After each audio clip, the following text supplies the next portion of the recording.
Hello, all you reinventors. This is Lesley Jane Seymour, and I'm the founder of this podcast and of CoveyClub.com. And my whole goal here is to bring to you inspiration and the technical knowledge you need to reinvent yourself. And that might be a big reinvention like changing careers or moving to a new city, or it might be a small thing like you want to rethink your hairstyle or you want to lose the last 5 pounds. Whatever it is, your reinvention is unique to you. But I'm hoping that I'm putting in front of you all the people, products, places, and things that will get you there. And not just the woo-woo inspiration that you'll get, the how-tos that you could take away and actually use them to motivate yourself. So I have somebody wonderful for you today. Her name is Michelle Phillips.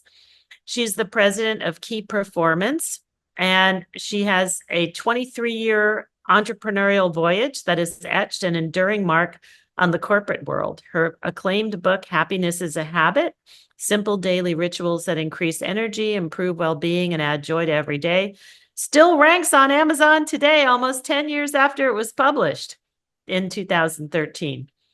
With 20 years of experience, Michelle has guided Fortune 500 giants worldwide, including TAG Heuer, Pfizer, Verizon, Schott, Nomura, Barclays, and the PGA.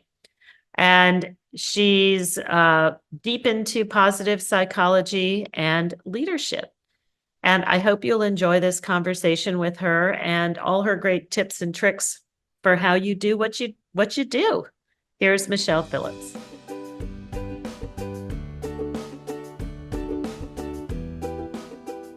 Hello, Michelle. So glad to have you on the podcast. I'm thrilled that you're here. I am thrilled and honored to be with you, Lesley. Good. So let's start. I always like to talk about where people grew up, where they started, what they thought they were going to do. Just briefly, what's in your history? What's in your background? Where did you start? And what did you start thinking you were going to do? I love this question so much, and no one's ever asked. But because as I'm thinking of it, I am so far from what I thought. I grew up, with really hardworking, wonderful parents. My dad worked at General Motors, so I was taught to get a job with benefits. Right, sure. Right. So that was my goal, and get married and have 2.3 children and the whole, societal expectations. And then in my late 20s, I got introduced to self-development. I studied with Jack Canfield out in California. Wow. He used to do 8-day seminars back then, the author of Chicken Soup for the Soul. And it changed the trajectory of my entire life because someone showed me that I could think bigger and I could do it differently. And I love my parents, right? They're wonderful people teaching me what they knew, but they only knew what they knew. And when I started listening to people that were thinking differently than me, my brain kind of blew up, and I have not stopped reading since. Books have changed my life. And so when you say General Motors, did you grow up in Michigan? Where did you grow up? No, we grew up in New York. There was a plant in Tarrytown, New York, and my dad, right out of college, most of my family has worked at this facility, and then they tore it down. I don't remember when, but then my dad did get transferred to Michigan for a little while, then back to New Jersey. I mean, we're East Coast people, and he finished his career there. Wow. And so give us a little bit just a background. So what did you do for work? Just very, briefly, what did you study and what did you actually do? Right in my hometown, I went to a local college. I went for communication skills because I knew I liked to speak. I knew I was good at it, but I really didn't have anything to say at the time. So I went to college for communication skills, and then I took a job at the local phone company, which 9X Mobile I was one of the first employees to sell cell phones out of college. I had never seen a cell phone, and I was selling them $1,000 over the phone. And then I went into sales training, which again opened up this world to me. I see. And so then how did you get to what do you do now, and how did you bridge your way there? Yeah. So again, wonderful women in my life. I think of the mentors and the people. I mean, I know your podcast is all about, transitions and just, women supporting women. I got this job in sales training for Verizon Wireless, and 9X became Verizon, Verizon. God, 9X. I remember that name. I forgot about it. I know, it's in my DNA. And my boss, who was my wonderful mentor, said to me, Michelle, you need to go for your master's degree. The company pays for it. Why aren't you getting your master's? And I was like, oh, okay. So I went to Fordham and I got my master's degree and I gave a presentation in the class called Leading with a Heart. And a VP of a big company was in the class. And she said to me, I want you to give this seminar to my executives. And I ran home to my husband. And I said, we have to create a class.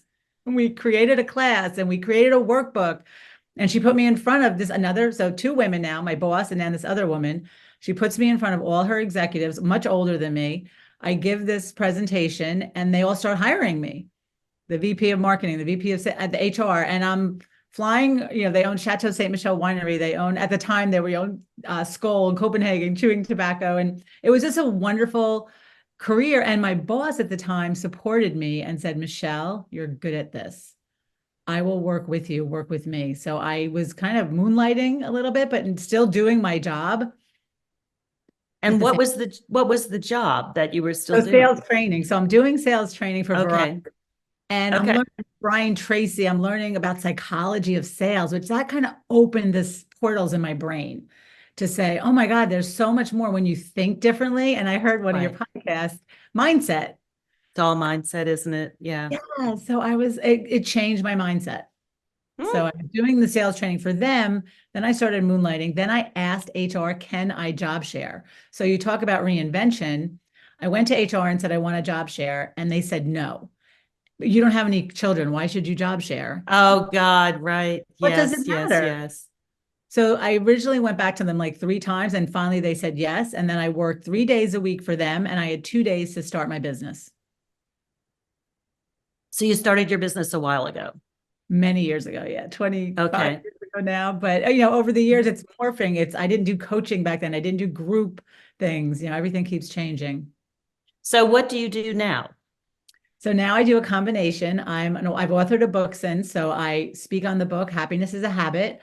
I do mostly corporate training. I was yesterday in the Baltimore, Columbia area giving a full day workshop to a group of scientists, a scientific community, on giving and taking, based on Adam Grant's work, and influence based on Robert Cialdini's work.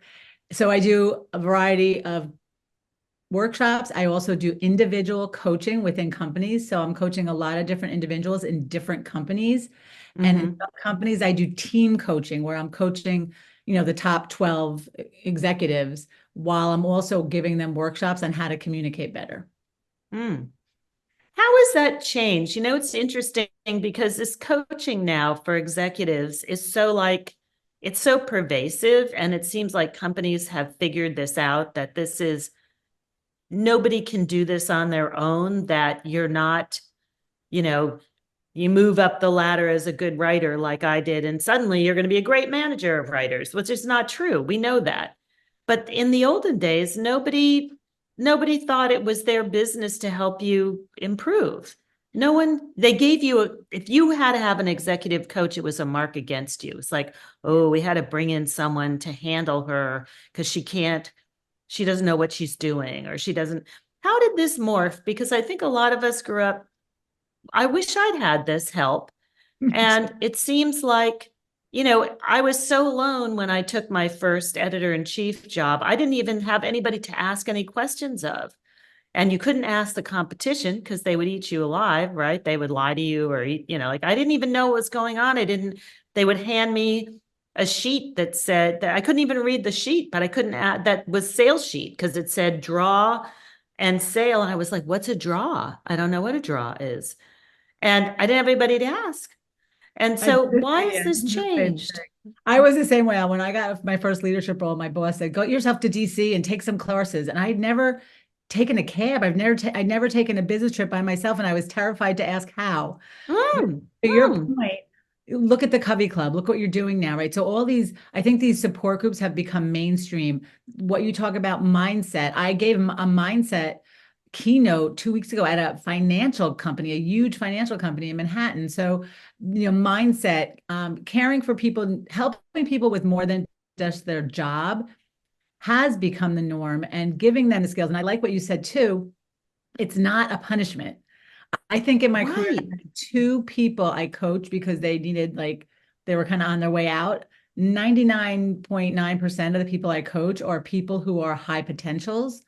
I have someone who's working on presentation skills. I have someone who's just working on making better decisions. I have someone who's a little too pragmatic and their team doesn't think, they're emotional enough, like they're not connecting with them. So, when a leader sees this and then offers the opportunity to an employee who is open to it and who is coachable, then it's a beautiful relationship. But we're in the company, sort of, I mean, I think that's like a big switch. When did companies start realizing that they should pay for this and they could pay for this and that it's to their advantage?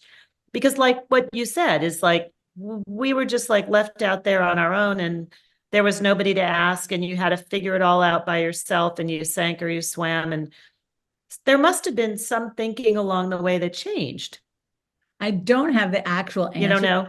I do Okay. know what I've always done as I gave a workshop years ago, and I always remember it clear as day. As I was walking to the restroom, this man stopped me and he said, "You bring soul to the workplace."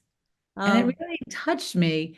And at that point, I just decided for myself, I was going to look for the believers. I was going to look for the leaders. Every company, whether it's the company might not get it, but there's always a leader that's running a sales team or running a department that gets it.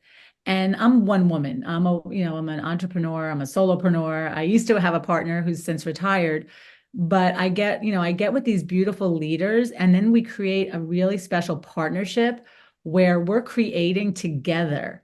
So I have just 3 or 4 or 5 leaders that I'm working with right now, but they'll say, "Oh, so and so needs help with this, and that one needs," and so it could be a small project or it could be a longer project. And then the collaboration, like another leader will call and say, "I'm giving a 2-day workshop out in Texas. Can you create it for me?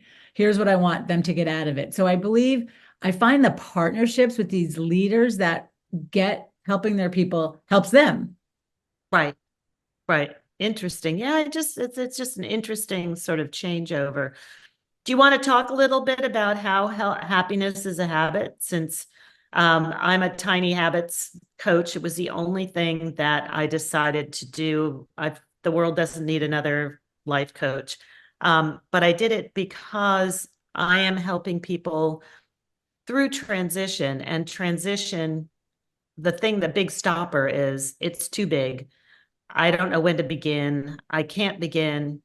Um, I'm going to procrastinate because I don't even know where to start, right? And Tiny Habits was a way to get people to chop things up and make it tiny movements and wedge them into things you already do. So, talk a little bit about, I like the idea of happiness as a habit. I love your platform of the tiny habits. And, as I've been listening to your podcast, I've heard a couple times, transition is hard and it is hard and it takes time, but the tiny steps are easy. So a lot of times when I work with my clients, I'm looking for my easy button. I must have moved it. Do you have an I, easy button? I Oh, give cool. all my clients an easy button. And I say, Oh, make this so easy so you can't fail. I want you to start amplifying what's going right in your life and what's easy, because we become a society that we're moaning and groaning and we're complaining. And meanwhile, we're driving our nice cars, living in our nice houses, right? So I give them the easy button and I say, it's just start to, every time something is easy, hit it. It could be as easy as making dinner, as easy as sending an email. And then people start to get it. Wow, there's a lot more going right. So it goes into your tiny habits metaphor or belief. And again, companies with a happier culture have 37% higher sales, 66% less sick time, less turnover. So it starts with those tiniest of things. And I always say it's as easy as an apple a day. And people want the big change. They don't, mm, if you eat an apple a day for 90 days, it becomes mm, something you do automatically without thinking. I think mm-hmm, our philosophies are very similar. And then you add a mm-hmm, walk around the block, mm-hmm. add sending an email, whatever it is. And, and I always say, if all you do is change one thing every 90 days, in 5 years, you have 20 positive habits. Wow. So yeah, that's interesting. Yeah, I sort of look at it as we do these 30 30-day challenges where I get people to do 1 5-minute action each day. And my point is, if you're a couch potato, and you've never done any exercise at all, if you get up the first day and, walk the first block, and then the next day you walk 2 blocks, the next day you walk the whole block, and then the next day you run the 1 block, by 30 days, you're no longer a couch potato, you're a runner because you've already run several miles, right? Like you said, you couldn't run anything. And here you are. These tiny, tiny steps do get you moving in the right direction.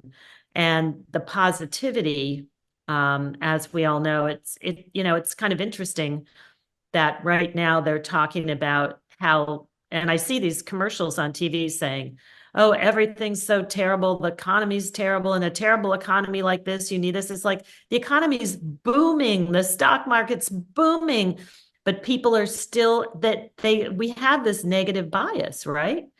Yeah.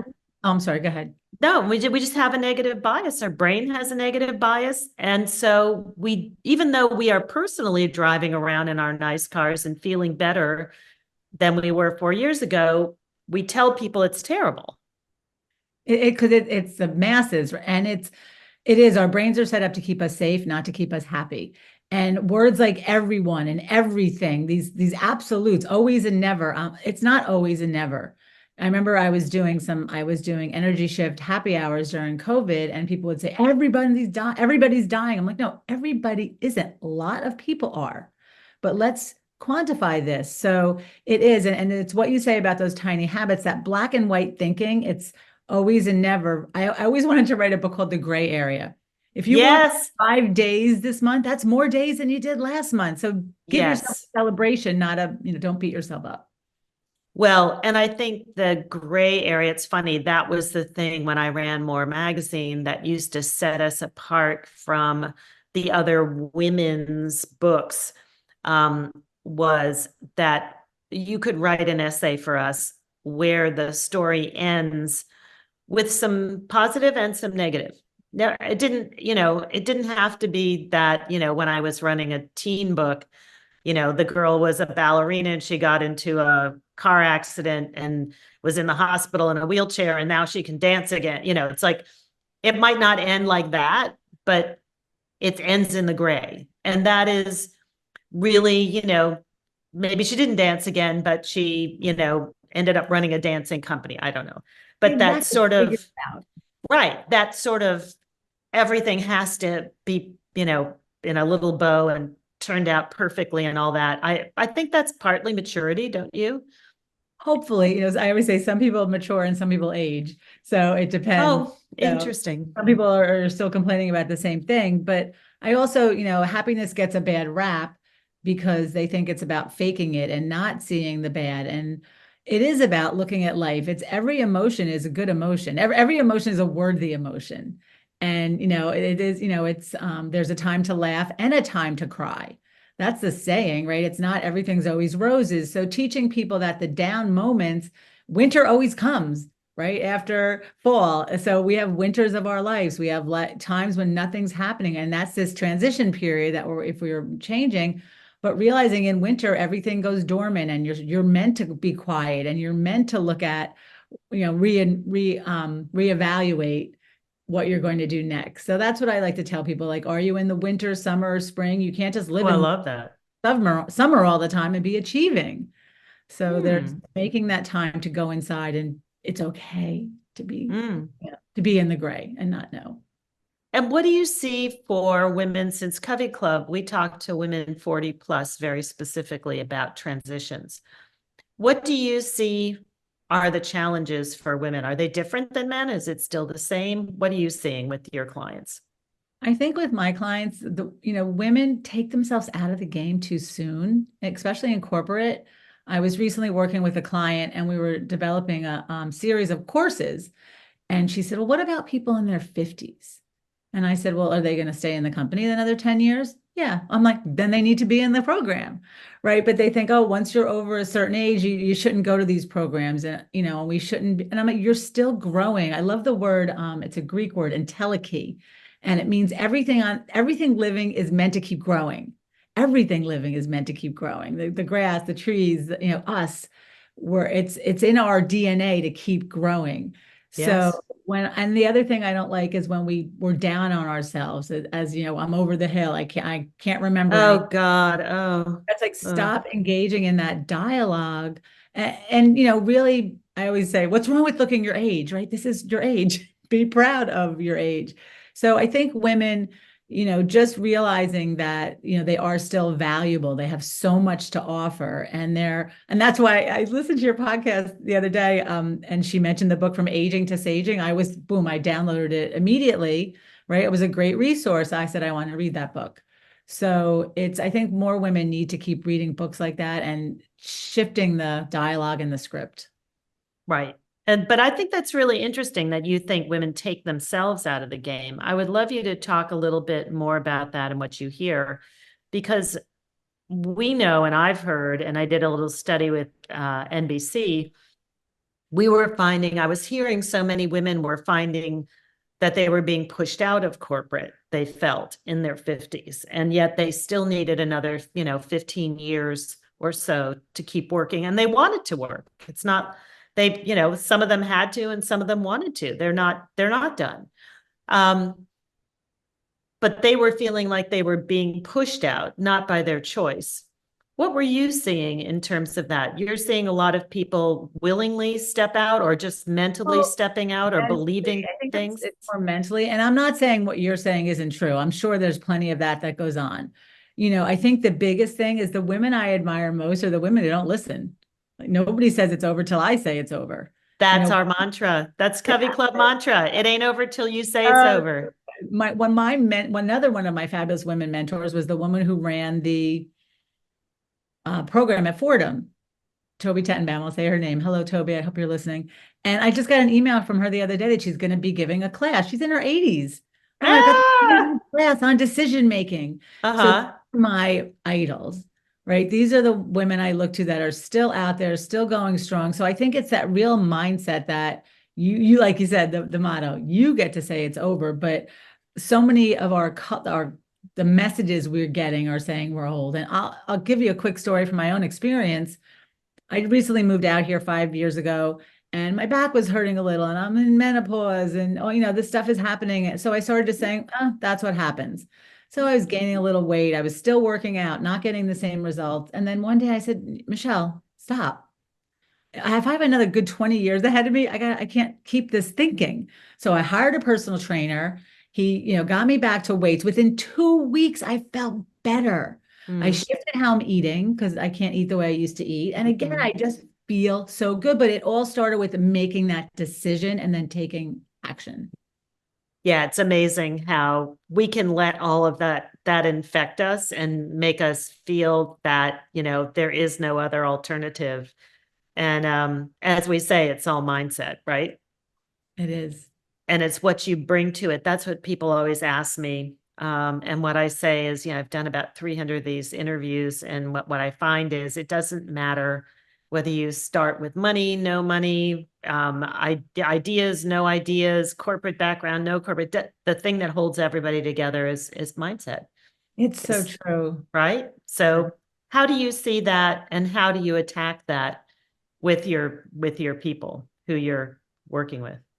Yeah, it's really about, I call it the optimistic spin, writing a new story. There's all, what I love about positive psychology is I was a believer before there was proof. In the 90s, Martin Seligman and the University of Pennsylvania started studying optimism and happy people and what are they doing differently.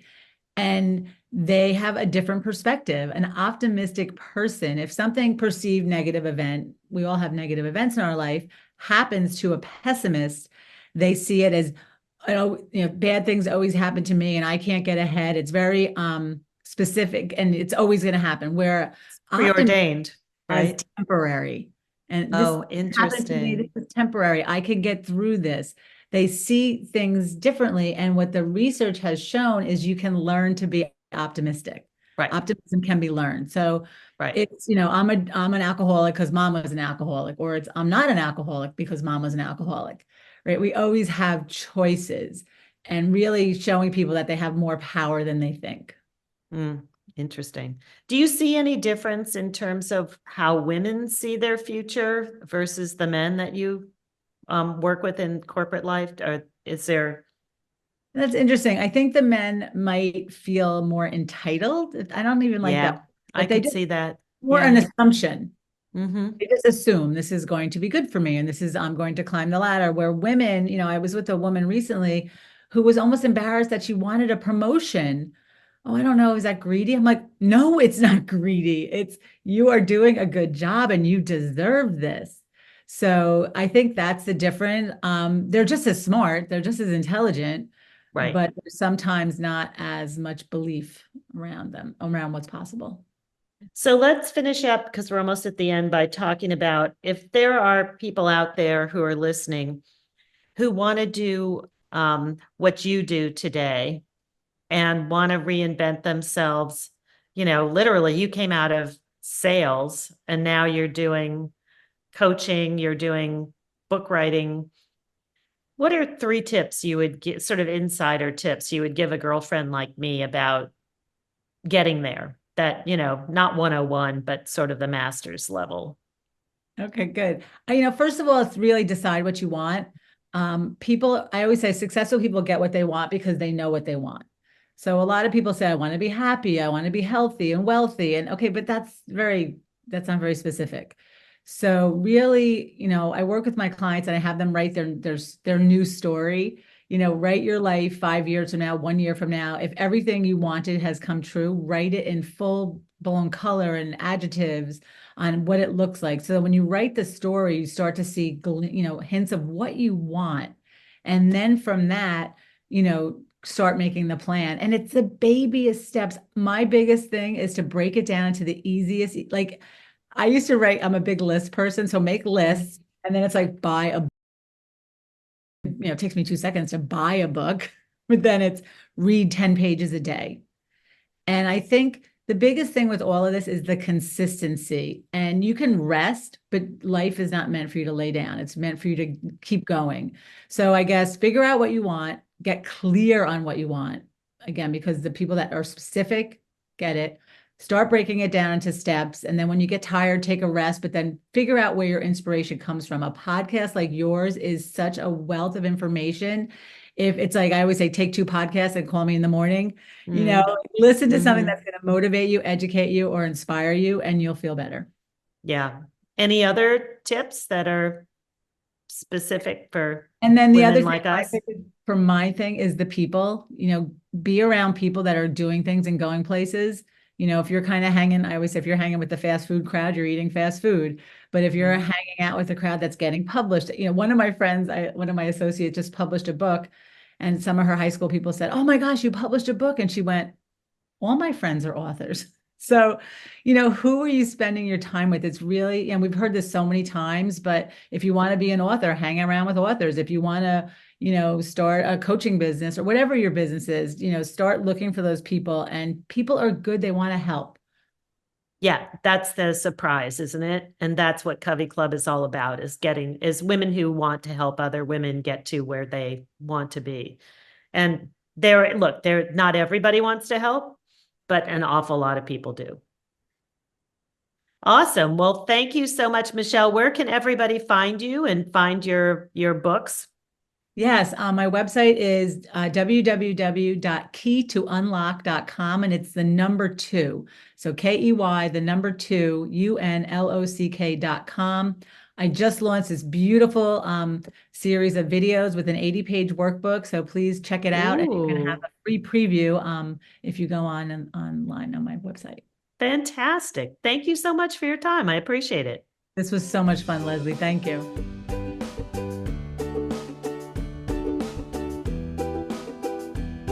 Thank you for listening to the podcast. I hope you enjoyed it, and I hope you took away some good tips and tricks from Michelle that will get you started today with your reinvention, whatever that is. If you're serious about your reinvention, mosey on over to CoveyClub.com and check out all we have for you. Everything's free. Pick up the newsletter. There should be a link in the show notes to the newsletter. There you'll find our classes, you'll find out our events, you'll find out our challenges, all the things that we do to help you get started on your reinvention. And it's free. You may as well grab it. And at the site, just put the word reinvention in, and you will find essays, guides, downloads, checklists, everything to get you going on whatever it is, whatever kind of change you want in your life. And if you like the podcast, please give us a rating, give us 5 stars, and we'd love to hear from you. Give us a review. That's always helpful too. The more reviews and the more stars we get, the more that the podcast will be seen by other people. Thank you so much. And please follow us everywhere on our social media. And I will see you again next time. Take care.